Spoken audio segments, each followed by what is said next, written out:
I gathered 7 powerful women in one room, and I asked them a question about how one can find their voice. And I'm excited to share with you all of their answers.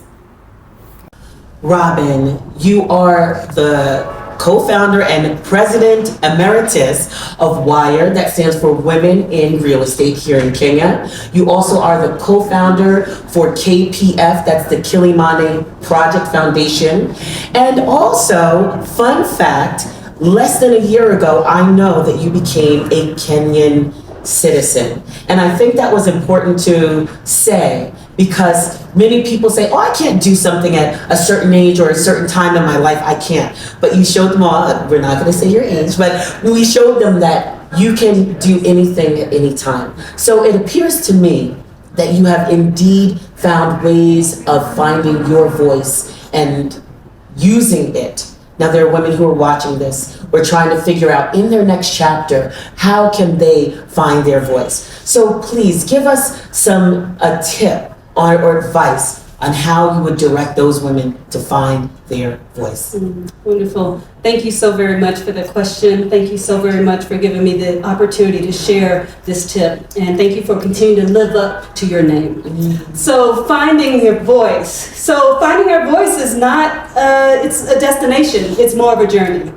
So we will be finding this voice from a 2-year-old when you first learn to talk, to a 5-year-old when you're walking, to a teenager when people are saying you should just be there. I don't want to hear you, just be there. I don't want to hear you. Come on. Or you can be in your 20s and you're figuring out what does it mean to be a woman in the world, or your 30s, your 40s, your 50s and 60s, every moment on this planet.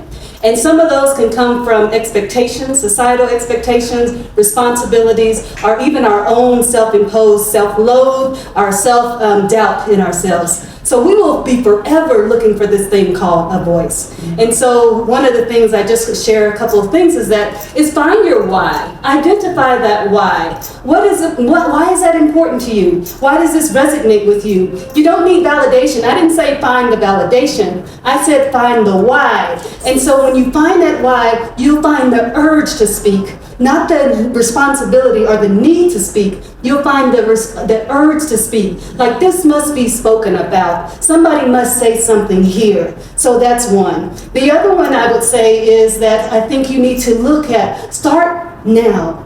I didn't say start big. I just said start now. The time is always ready right now. And so find that now. Just make a small step. Even if it's just your toe, your pinky toe in that water, just make that little ripple. It'll make a difference. And then embrace vulnerability. I think we are in this space, we just want to look strong. We want to look smart. We want to look together. We want to look like we've made it.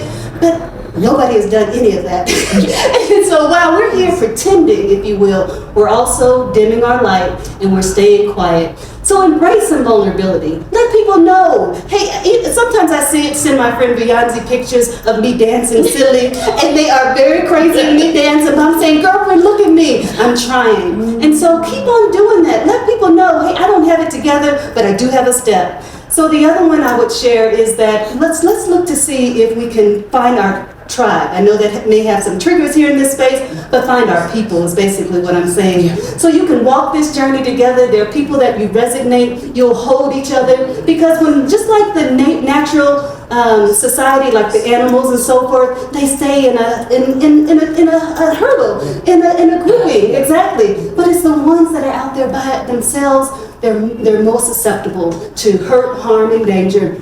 So find your tribe. And the other one I would just say is, let's see, do it now. I've already said that one. There's another one. You can find me in the next video. I'll tell you about it.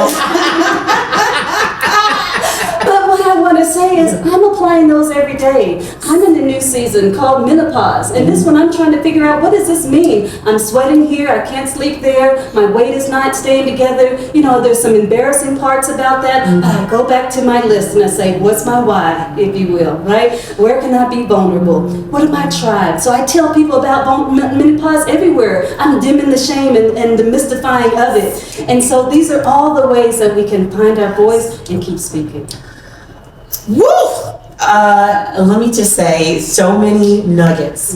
And what I'm picking out of this is your demonstration of that vulnerability right now, even when you just talked about navigating your way through the menopause. And so if people can see what you just did, you didn't just say it, you just were it. And people can pick that out and be vulnerable. Vulnerability is strength. And that's what I'm picking up from you. Robyn, I know someone's gonna take those gems like they stole them from you and they're gonna run with them, just like I'm about to do. So thank you so much, Robyn. I appreciate it. Thank you so much.